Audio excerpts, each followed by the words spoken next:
everyone, Ben Cooper Radio, episode number 140. Myself, Foxy Rachel Guy in the house. Rachel, how you doing?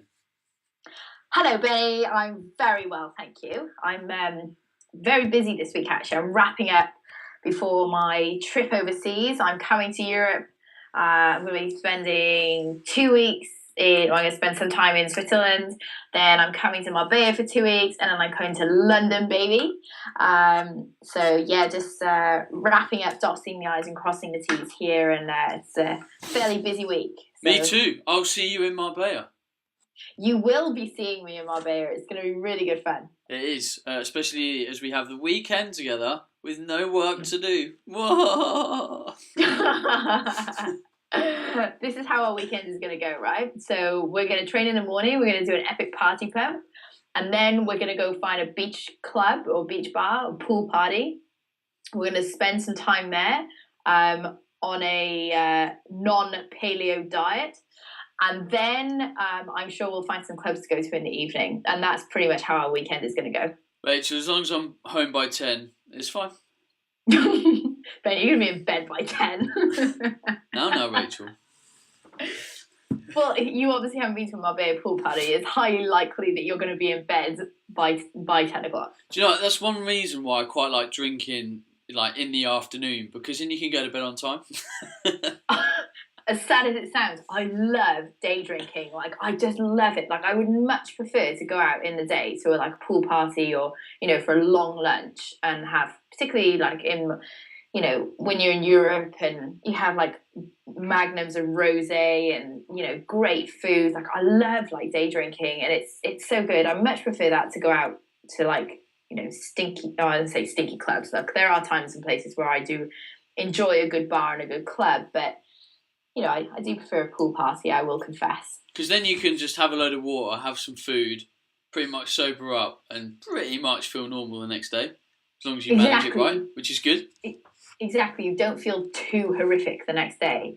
But if you do an all-day drinking session at a pool party, and then the worst thing you can do is actually sober up and then go out again in the evening. I just wouldn't do that. No, I like this, the second wind and stuff. I'd rather just, cool, had a good time, done. Ben's in bed. I never get a second wind. People talk about having a second wind all the time. I just can't do it. I'm a one-hit wonder. Yeah, me too. We're going to have a good time anyway, and I have to say I'm not piss fit, so it could be very interesting. Anyway, I digress. We are on a health and fitness podcast. Let's talk training. Let's talk nutrition. Let's talk. What other news have we got? Our seminar. Our seminar, the practical's sold out. So we've got some seminar places on the Sunday still up for grabs. Otherwise, the practical's gone. It went within about 24 hours, which is awesome. Apart from that, we ranted an awful lot last week. But people seemed to really enjoy it. There was a lot of really honest conversation that went down. I think that's really important. It's some topics that I've recently talked about on Facebook and stuff as well after the podcast, because do you know what? It's obviously relevant, and it's stuff that's currently bugging us about the fitness industry, and I want people to kind of know what I'm thinking and hopefully learn from it. Absolutely, and I'll try not to swear too much today, and we'll actually get on to answering some questions today. Yeah, what we will do is answer people's questions today. So, Rachel, Why don't we do this right now? Okay, let's get straight into it. Right now. So, right now? Okay, I'm coming. Okay, so I was gonna drop into the Daft Punk song there, but I thought I'd be really out of tune. I don't have my auto tuner by standby. That is a Daft Punk, isn't it? The song? Right here, right now. The lyrics are a little. No, that's Fatboy Slim. Oh shit. No, or is it? Yeah, Fatboy Slim. A while ago on the podcast, I made a reference to the war, and I got the country wrong. I got a load of comments on Twitter. They were like, "Ben, by the way, that didn't happen in that country. That happened here, mate." I was like, "Well, you can tell I didn't take history at school." Yeah. Just going back to singing on the podcast, I tell you what, I went to Canberra on the weekend, which is Australia's capital. One of my chicks She's an MMA fighter, and I've been preparing her for her fight. So she's in really good shape. We got a fair bit of weight off her. It was quite a tight cut, but she made it in the end. So I went down to Canberra to watch and support her fight, and just kind of make sure that she came in well with her water cup. On the way down to Canberra, for those who don't know, Canberra is like a 3.5 hour drive from Sydney. And I took one of my really good friends with me. And let me tell you, the car karaoke was epic. I almost, Ben, you need to get on Snapchat, because those people who are very close friends of mine had a little glimpse of this car karaoke on Snapchat. It was absolutely horrific, like ear bleeding stuff, but it was amazing. And should I tell you what? It's exhausting. Like no wonder these pop stars are so skinny, because my abs and my lungs were killing by the end of it. I did about an hour, and then I was exhausted, and I was quiet for the rest of the 2-hour journey. It's like when you do a seminar and after it you're kind of mentally exhausted. Like we've just done the Body Type Nutrition Scotland conference at the weekend. You get to the Sunday night, and I got on the plane and just went asleep instantly. I do it every time I teach or lecture or something. I think it's because you put so much energy behind it, and you get so passionate about what you do and obviously you want to give to a lot of people, and you're answering questions. Your mind is going like 120% all of the time, literally all day. And you then revert back. You have some downtime, and it's just like a massive crash. Boom, asleep, gone. Anyway, we promised people would... Let's answer some questions. We digress again. I think, anyway, like I said, I think we're pretty funny, but, perhaps other people don't think we're quite so funny. So this question is from Lisa. So Lisa says, hi, Ben and Rachel. First off, what an awesome podcast. I only recently came across it, and I'm loving the content. You cover so many topics and clear up so much confusion that the fitness industry dishes out. So I'm asking this as a trainer, and I'm really keen to hear your opinion on the topic, because it's something that I get asked a lot about. And to be honest, I've got myself a little confused in recent years due to the flooding of conflicting information out there, especially in internet land. And speaking personally, what worked for me 10 years ago, before kids, is not as effective nowadays in staying lean post-kids. I work exclusively with women aged between 30 and 65. Most have had children and juggle work, family, and other stuff that life throws at them. Many have not eaten well for years and have been sucked into the low fat is best mantra, eating little protein and relying far too much on processed carbs like rice crackers and diet products. Exercise for them has been aerobic classes, walking or jogging, or not much at all. It is one thing to help them change their eating habits to include real foods, good fats, and more protein, etc. However, I would love your input on the best type of training if they were to choose between a metabolic style circuit training, mostly using body weight with some equipment like kettlebells, medicine balls, and losing and no more than 30 minutes, as opposed to traditional strength training, as in the lift heavy message that I've heard from both of you. Of course, I appreciate results rely heavily upon eating the right foods and eating enough food to sustain the training that they are doing. But in terms of the best bang for your buck, which one would you choose over the other? Or would you mix them up and program in phases, e.g. X weeks of Metcon circuit followed by X weeks of strength?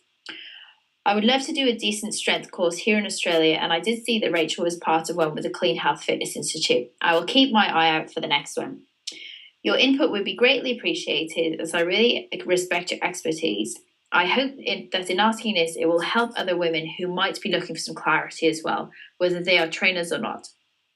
Thank you for your time, and looking forward to hopefully having my question answered upon an upcoming podcast. P.S. My apologies if this has already been answered in previous podcasts, as I'm working my way through them all. Kind regards, Lisa.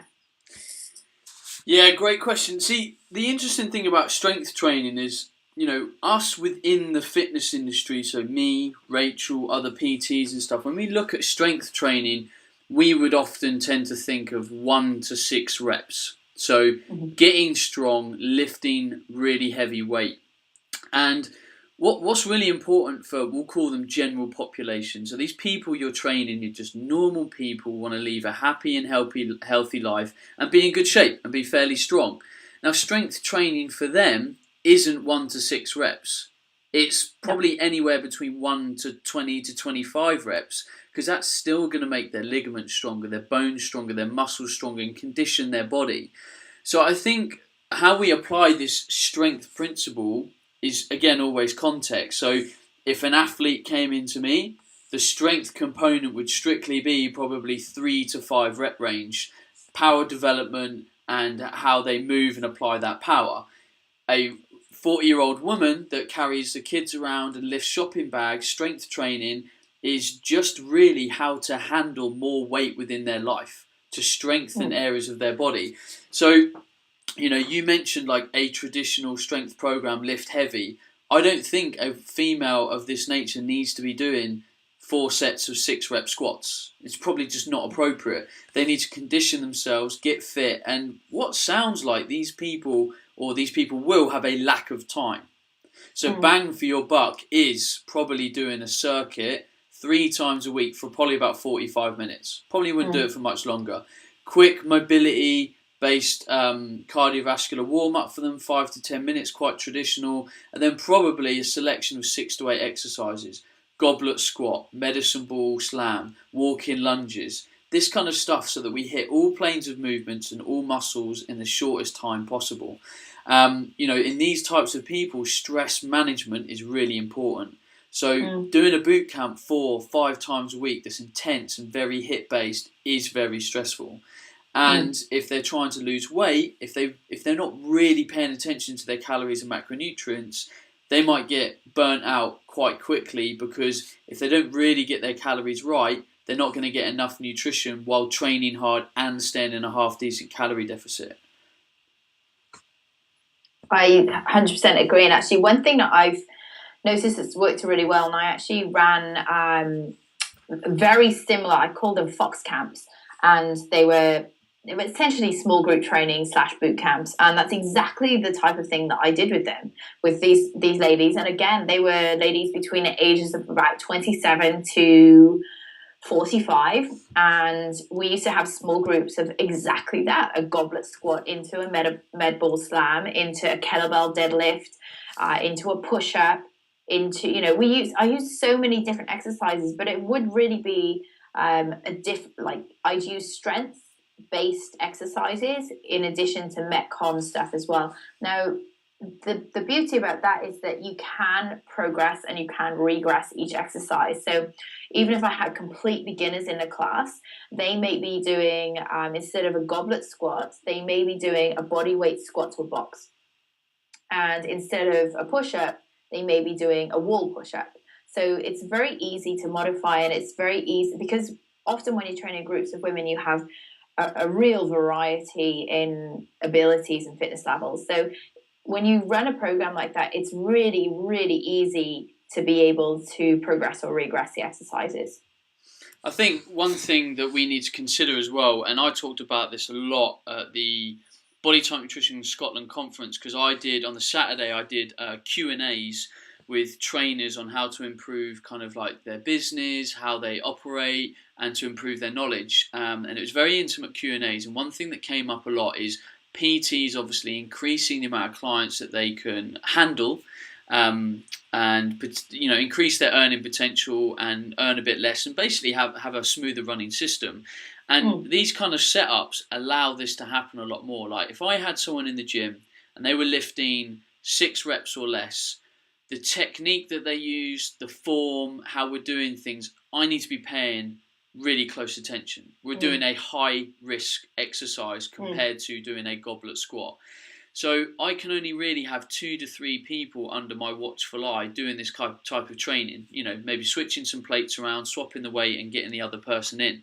Whereas with this setup, you can get 6 to 8 people or maybe more comfortably in a room and manage all of this, all these different exercises, because the risk is that much lower. Yeah. And training the movements is that much easier. Like a goblet squat is really easy to coach because holding the weight on your chest forces the hips to drop back and you to sit back properly. Whereas coaching that in a back squat, a front squat, it's a lot harder. There's a lot more technique involved because it's not quite as natural. It doesn't make you sit back. So, it allows us to increase, revenue for a personal trainer as well, which is important. You can get 8 people in a room, maybe only paying you £10 per session rather than a one-to-one session. You end up earning more because there's more people in the room, but you create a sense of community. And I think that's really important for females in their training, that I think community is even more important than a man. Men are quite happy to just lift weights, do this on my own, whatever. But I think, women like to feel inclusive. They like to chat and, and spur each other on. I think that's good. I think it enhances that environment. I could not agree more, and particularly since, I run Athletic Fox, I'm an online personal training, online membership sites. Community for me is just crucial. It's exactly the same with Bombshell Athletic, which is my 12-week athletic development program, which is in-house. Exactly the same thing there, and it's actually something that I'm going to answer in the next question as well, and talk about how important community is. So I guess before we come on to that, the other thing Elise was asking was about strength courses here in Australia. And yes, I do run a seminar here that I run with Dane at the Clean Health Fitness Institute, and it's training the female. It's slightly different to what I'm going to bring to the UK. But in that, we do have 2 training sessions actually during the day, where we go through technique and like cueing and things like that. However, it is a little bit more specific towards the one-on-one or the small group training, or certainly the more advanced female lifter. And I think when we're looking at a situation like this, it's something that I'm actually really passionate about, is actually teaching trainers how to manage general population clients and female clients, because we're trying to, we talked a lot about on the podcast last week about trying to run before you can walk. And that's what a lot of trainers are doing now. They're trying to run and trying to learn so much complex information before they can even walk, and doing the same with their clients. I have so many trainers say to me, "Oh, Rach, why do you program a goblet squat? It's such a shit exercise." Are you kidding me? The goblet squat is such an amazing exercise in a given situation. Would I use a goblet squat with one of my advanced lifters if she was injured? Actually, yes, I would. Would I use it as a bit of a warm-up, perhaps? Actually, yes, I would. Love it as a warm-up. It's a really easy exercise to get the glutes firing, particularly in that bottom range of a squat. The goblet squat is a fantastic exercise. I don't think it should be boohooed. There is no such thing as a right and a wrong exercise. It's about the context in which it is used. So, we do sometimes have to go back to basics. And Ben and I go over this all of the time on a podcast, is back to basics, keep it simple. Particularly when it comes to training females who are busy working mums and they've got other things on their plate. Let's keep it simple. Right, well, let me move into that second question, which is a question from me to you from someone called James. Hi, Rachel. Firstly, I just want to say thanks for the opportunity to ask questions and learn more and grow as a personal trainer.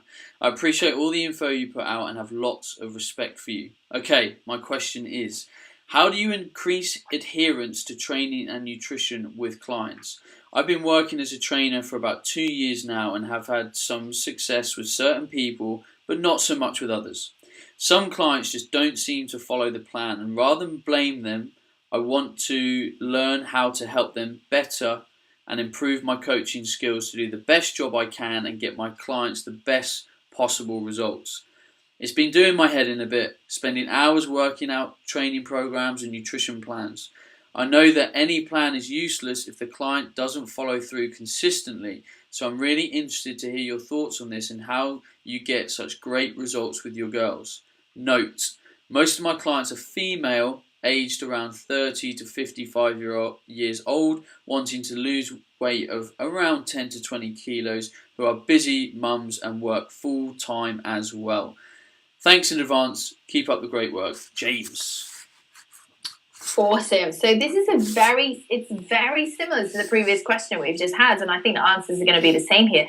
The first thing I'm going to point out is your worst clients are sometimes your best clients. So when I say your worst clients, I mean the most challenging clients that you have, because those are the ones you're going to learn the most from. So James, you're doing a good job already, and wanting to learn how to manage these types of clients more efficiently and effectively. And going back to what I previously said, the first thing absolutely is keep it simple. You said you've been spending hours working out training plans and nutritional plans. The reality is that I get a lot of stick for giving out what I would call what people call cookie cutter and generic programs. Now, obviously, not all of my programming is cookie cutter and generic. However, when I'm dealing with somebody like this, with a woman who's 30 to 50 years old, she is got 10 to 20 kilos to lose. She's very busy. She doesn't have a lot of time on her hands. I will give her some very generic guidelines. And this is where I start. So I have, I guess, different levels of how I work with my girls, but they tend to be on a level of basically 1 to 5. And without being particularly specific, the first level may be, I never change too much in their nutrition straight away. So I'll just change, first of all, 1 or 2 things. Obviously, if somebody's on a time frame, or if somebody is, chronically sick, and I really need to get them healthy very quickly, then obviously we need to push a lot harder. But I tend to add things in to their training, to their nutritional plans, rather than immediately taking things out. So that would be the first thing, is basically just giving them little pointers and maybe 1 or 2 things every week that they can change. The first week, it may be that they are to drink more water and just get used to drinking more water. The second week, it may be that they're starting to have, a protein-based breakfast. And we just basically really slowly work up from there. One of the common mistakes that I see trainers make is completely overwhelm their clients. So what you've got to remember is, what is really simple to you can be really, really complex to somebody else. So really, you have to go right back to basics and think, okay, if I were to write, if somebody knew nothing about nutrition, what would be the top 5 to 10 tips that I could give them? So on my website, athleticfox.com, I have an opt-in form, and I think on there I've got like my top 10 nutritional tips, and they can be as simple as, you should be drinking 2 to 4 liters of water a day. You should base all of your meals around a lean protein, such as fish, chicken, beef, etc., maybe some eggs. You should be having, a serve or a handful of leafy green vegetables with all of your meals. I would recommend that you base your food around 4 meals a day. I actually say in the beginning with these types of ladies, actually no snacking. Now, this is a personal thing that I do with my girls, and it's I get a lot of success from it. So I often have my ladies eat just 4 meals a day. They eat nothing outside of those times. They drink lots of water. They can have as much tea as they like, but they are to eat 4 solid meals a day, where they are to actually sit down and concentrate and be mindful about what they're eating. And the reason I don't like snacking with these ladies is because they mindlessly eat. It's easy to throw down 600 calories of nuts. It's easy to finish like a whole, a massive tub of yogurt just mindlessly. It's easy to throw down like several packets of raisins. So these are the strategies that I implement straight away. And then, of course, like once you've built a base and somebody can prove to me that they can eat 4 meals a day without snacking, and we're starting to feed them, good nourishing proteins, lots of vegetables, they can have 2 serves of fruit a day, and they're starting to manage their carbohydrates more efficiently. So they have to be strategic about their carbs. So the carbs come usually 1 serve after training and then 1 serve before bed. Then we can start looking at, and I'm pretty sure actually, Ben, we talked about this on maybe 1 or 2 podcasts ago. Then I would start introducing, looking at how many grams of protein, or they're basically looking at their macros and calories and looking at exactly what they're consuming. So rather than overwhelm them with calorie counting and you can't eat this, you should eat this, gradual baby steps. The second thing would be like create a community, like we've talked about. Get a group on Facebook, get ladies to post before and after pictures. Tell them that it's private and confidential and nothing's going to be going outside of that group, and make it a real safe haven. And as a male trainer, it is like people think, oh, well, it's not easy because I'm a guy and I'm training girls. These girls will have a lot of trust in you. And the more that you can deliver results, the more and more trust they're going to have in you. And I can tell you now, they're not going to give two shades of shit if if you're a guy or if you're a male or if you're a female trainer. They just want results. So creating a community and a supportive one at that.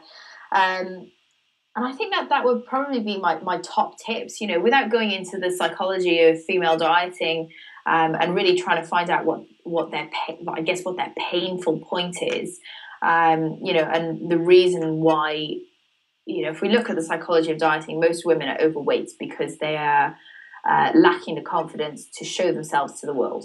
And, that's being overweight is a protection mechanism. So, I guess we could, go into that in another podcast, because the psychology of dieting is, it's quite in depth, and it's probably saved best for another time. But it's certainly something to consider. So baby steps and then building a community. Well, I think it's something we've talked about a lot, the psychology, in other podcasts, and it was something that came up a lot at the conference again at the weekend in terms of like change and stuff. And I said, one of my big answers is that trainers need to be able to ask very hard questions of their clients. If they've got clients that are not changing, they're not sure what their goals are, you just need to dig deeper. You need to sort of say, well, why do you train with me? No, come on. You've been paying me X amount for the last 2 months and you've got no results. You don't really want to listen. You don't want to follow plan. Let's dig deeper. Why do you actually want to do this? And you need to actually unravel the layers. Otherwise, like you say, they won't change. They haven't had enough of an impetus, a rationale, a reason, an emotion that's going to connect them with doing that session, eating that food, not eating that food, going to bed on time. And unless you get there and fire that emotion up in them and make it breed habit change, then the situation will always be the same. Absolutely. And when you're questioning somebody like that, here's the thing, you automatically want to go into rescue mode. So when you're quizzing somebody like that, you'll see somebody become more and more uncomfortable with the situation. They'll start fidgeting. They'll start looking in another direction. This is the point where most trainers or most people stop questioning, because they themselves start to feel uncomfortable. I always push people to the point where quite often they cry. And I actually let them cry. And it's sometimes very hard, because as a supportive coach, the first thing that you want to do is comfort somebody. But actually, it's also the worst thing that you can do, because by comforting somebody, you're telling them that it's okay and you're there to rescue them. The fact is, you're not there to rescue them. They need to feel that pain. They need to know and really understand the reason why they are there today and the reason why they're feeling so shit. They need to feel that. And eventually, you're providing the solution for it anyway. So you just need to push them to the point where they're actually really feeling it. They're not just aware of it, so, on a conscious level, and it becomes something that's a bit irritating and they don't like it. They need to feel it, like really feel it. So really, don't be afraid to, obviously don't be nasty to your clients, but really don't be afraid to really push and dig deep and find the pain. Yep. Nice. Right. Question number 3 is from a lady called I'm going to say Charmaine. Hi Rachel, a question for the podcast. I hope you can touch on some of these points. I'm sure there's many women in my situation. Can you alter your body's set point once it's damaged? I competed in around 5-figure competitions in my mid-20s. I'm now 39. Under the guidance of someone using what I know now to be the wrong methods, old methods of reduced nutrition in the form of carbs, and in the end severely reduced fat intake with excessive exercise, up to 2 to 3 hours of cardio on top of weighted sessions. It took many years to recover and repair my hormones to a balanced state, under the guidance of a great holistic doctor. I now train very smartly. No sessions run over an hour. Mostly heavy based weight training only. My meals are balanced. My body fat is probably around 18 to 20%. But when I try and reduce my body fat, it still fights me hard. Have I permanently damaged and altered my body's set point, and is there anything I can do to change it? Regards, Charmaine. Interesting one, and this is quite a common thing. Like, there's many different theories, I think, on body fat set point, and I believe that you can actually change it. I've never had a problem, changing people's, those who've been through. Essentially, what it is a plateau. You've just plateaued, and yes, you've had a dieting history, but like let's just address something here. Being 18 to 20% body fat, you're already pretty lean. Now, I don't know what that's measured in, whether it's by DEXA, whether it's by calipers, whether it's by scales or whatever is measured. But the reality is that 18 to 20% body fat is pretty lean already for a chick. So, there's a couple of things that I would say here. First of all, you're probably still not eating enough. And the reality is that when we're looking at, your hormones may now be imbalanced. You're under the guidance of a holistic doctor. But if you really want to break through a plateau like this, you have to make sure that your calories are basically brought up to baseline and then above baseline for a fairly significant period of time to then bring them back down again. Yep. So, Charmaine, I don't know what your basal metabolic rate is. I don't know how many calories you are eating at the moment, but my suggestion would be that perhaps you're not quite eating enough, and that you're going to need to bring them up even further, and you're probably going to need to do that for a couple of months prior to then essentially dieting back down, if you really want to get much leaner. That would be my first thing. The second thing would be, have your adrenals tested. It sounds like that you are somebody who trains pretty hard. I don't know if you've had your adrenals tested before. I know you said that your hormones are in balance again, but could be worth looking at your adrenals if you're plateauing. And you said that you're heavily biased towards weight training only. Here's the thing. A lot of women who've been through something like this then become afraid of cardio. Cardio is not always bad.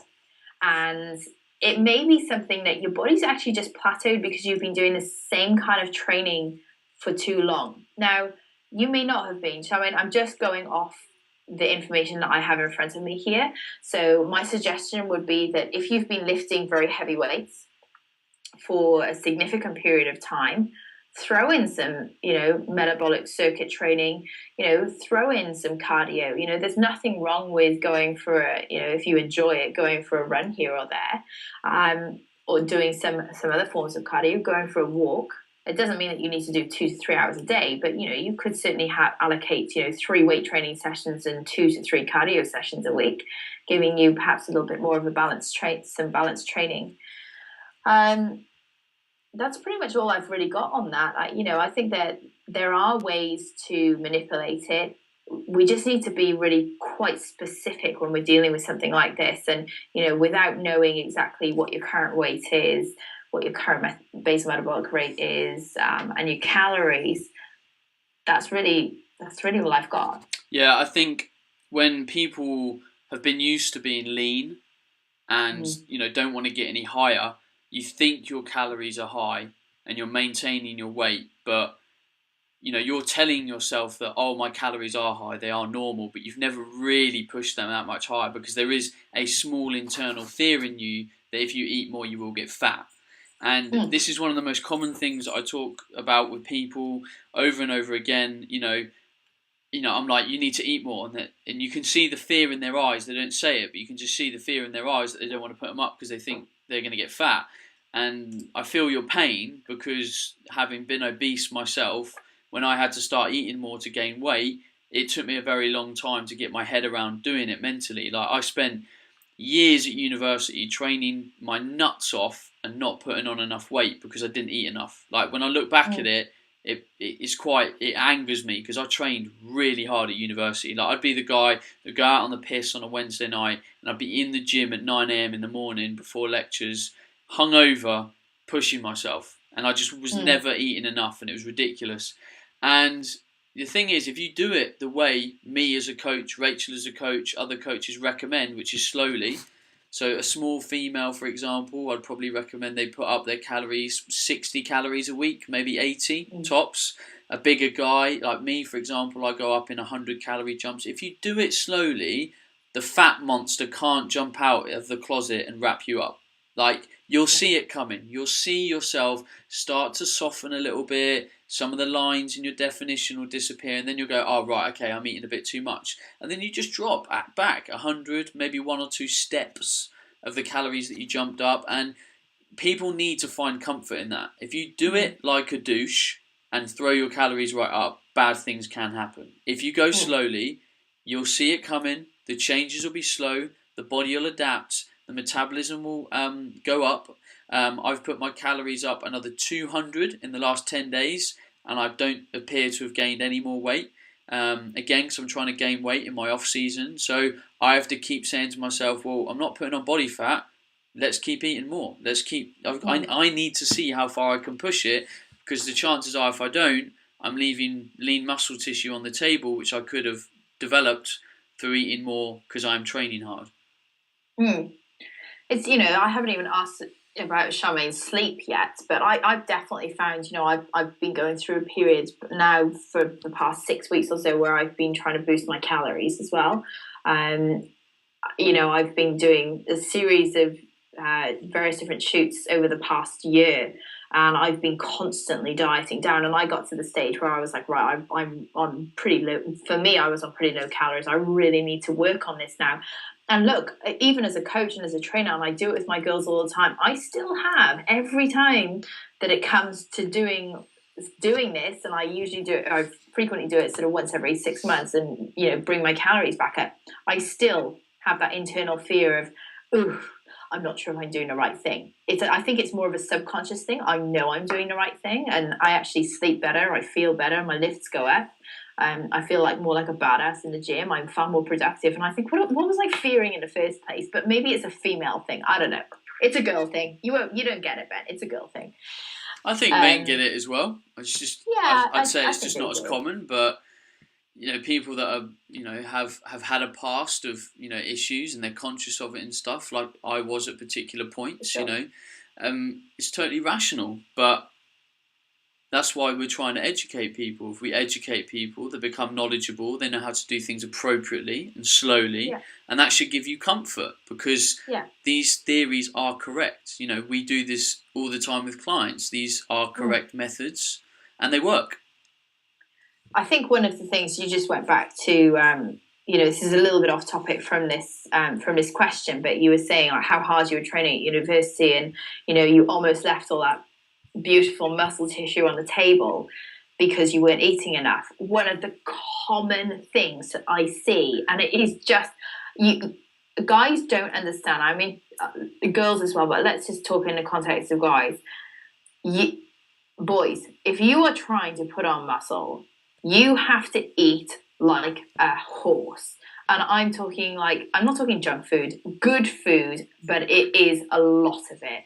And my guys that I've trained who've put on and I'm talking drug-free now, the most muscular guys that I have trained and who are good friends of mine, eat like I've never seen guys eat before. And it's, to be fair, the dedication and the cooking that goes into it is, it's a lot of food. So don't be afraid. Like if you don't want to leave muscle on the table, you've got to eat. Oh yeah, there's some evenings at the moment when I'm sitting on the sofa and I'm stuffed.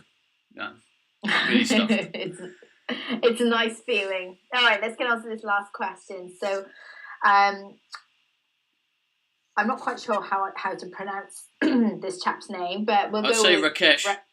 Rakesh. I was going to say Rakesh, but Rakesh. Hi Ben and Rachel, thanks for all of your great content and keep fighting the good fight. I won't bore you with my story, but I'll say that I work with Dan Meek through BTN, and the guy is a legend. My question is this: is there actually such a thing as a sweet tooth? I used to think I had one, but fairly soon after I cleaned up my diet back in May 2013, my cravings vanished and my willpower is insane. Most of my friends that ask me for advice refuse to believe me because my chocolate slash cake is my downfall, and you're just different. I realise this is a bit of a woolly question, but I thought you might be able to crack some science on it to help me out. Yeah, good question. I think the sweet tooth is a totally legitimate thing to a degree. Now, sweet tooth and cravings, I would say, are different to a degree. So most people will crave sweet foods because they're probably and likely not managing their blood glucose levels well enough. So they've either left it too long in between meals, their blood glucose has got very low, and they've gone, want something, the body will tell you it wants something sweet because that is the one thing that will bring your blood glucose levels up the fastest. So none of us are immune to this. This is a 100% natural biological process. If you don't eat for hours, your body will go, give me sugar. Whether you have the best willpower in the world or the worst, the physiological reaction is the same.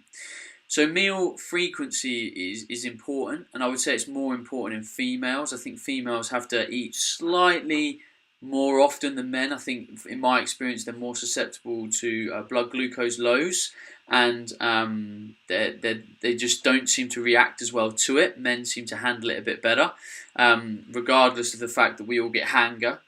And then kind of having a sweet tooth, there are people that naturally are inclined to sweeter foods. It satiates a part of them. You know, we have sensitive areas on our tongue like salt, sweet, sour, bitter, and the chances are these areas of our tongue that satiate certain parts of our physiology and our psychology will be stronger in other individuals. For example, I really like salty foods. You know, I love a salty, fatty cut of meat compared to a sweet food. You know, just having a sweet, and other people are totally different. So, you know, I think it can change. I think as the food that you eat will change your cravings. If you eat a lot of sweet foods, your body will naturally crave more of those foods. Like I eat a lot of salty, fatty foods. I enjoy them and I probably crave them because consistently my body's like, can I have some more of that stuff that I really like, please? And then on the flip side of that, you talk about your willpower now being insane. Now I think this is an interesting one, and we've touched on psychology a bit. Willpower is a beast that you can develop very quickly. And for me, willpower comes from the emotions that you have to the actions that you take.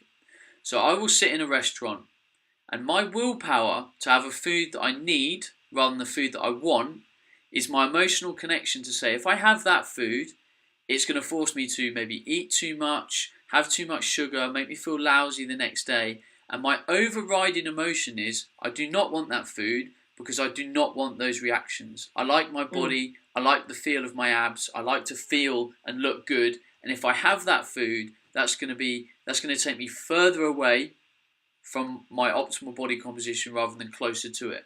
So my overriding emotion is, I want to look good naked. And because I've been obese and I know how it feels to be fat and I have those connections and I can quickly get fat, I don't want to have that. So I have a very powerful inner willpower to say no to an awful lot of things. It's just, I roll it off my tongue. Whereas other people who don't have that big connection with wanting to be lean or happy or healthy, all these things that interconnect, will very easily say, yeah, I'll eat that food because I have no greater overriding emotion than to say yes to eat that food because I quite enjoy the momentary pleasure, and the other downsides are not as beneficial as that momentary pleasure. I think as well, just to note, a lot of people crave, and I mean this comes down more to your chronic dieter.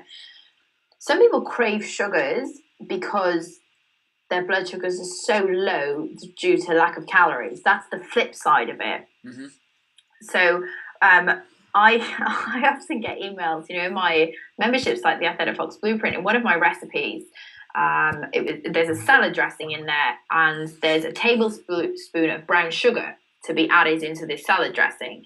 Now, I get emailed all the time saying, Rachel, is this an error? Why is there sugar in this? You know, why do I have to add a teaspoon or a tablespoon? I can't remember what it is of brown sugar into into the salad dressing. And I was like, hang on a minute. If we just think about this logically now, not all sugar is evil. So you take a tablespoon of brown sugar and you put it in a salad dressing, and now that salad is designed to be shared between 6 people. How much sugar do you really think you're ingesting in that time? And how much flavor do you think it's going to add to the meal, and therefore satiety to that meal? So we have to think about these things sometimes as it's only bad in huge amounts. So, sugar isn't evil. A piece of fruit isn't going to kill you. It's fine to have a banana after training. Not for everybody, but, for most people, a banana after training is fine. Or a piece of fruit, some berries are absolutely fine. There's sugar in berries, but it's not like you go and eat a whole kilo of berries. And, so we have to take these things sometimes with, I think, a little bit of a realistic view as well. Mm-hmm. Definitely. Well, that's it. We're out. We're done. Boom. Boom. On that note, I do have a very sweet tooth, but to wrap up, you haven't eaten for ages. I haven't eaten anything sweet for so long, and I know that I'm about to go overseas. The first thing that I have that's going to be really sweet, it's almost off-putting. Like when you haven't eaten cake or you haven't eaten anything sweet for so long, when you have a spoonful of something, it's so overpowering that it makes you think, bloody hell, how can anybody eat this? But that sweet tooth finds its way back.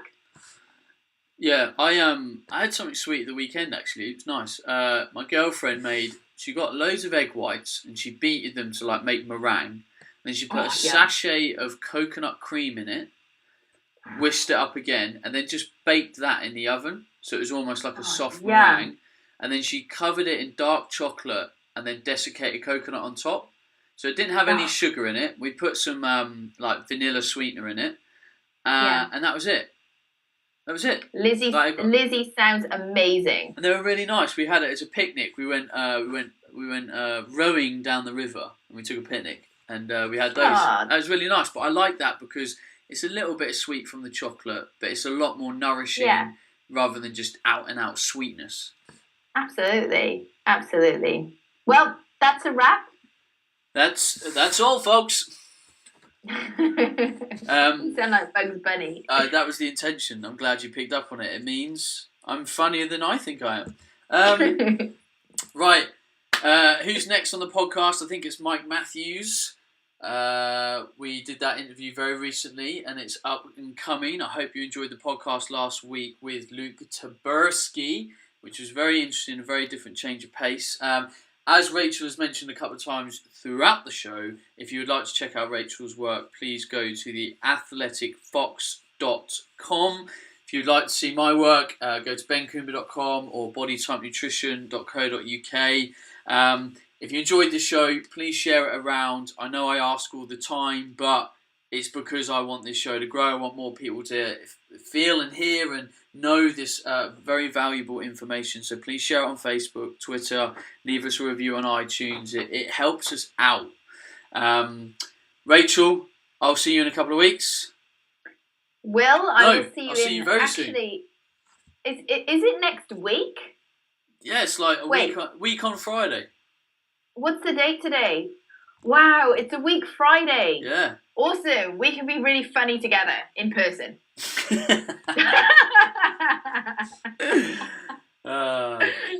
Right, let's put the listeners out of their misery and hang up. Okay, bye. Ciao, everyone. Hey everyone, Ben Coomber Radio, episode number 139. Now, there's a running joke on the podcast that I play rugby, and there's a reason for that. I don't really run further than I need to catch my lunch, unless there's an egg involved.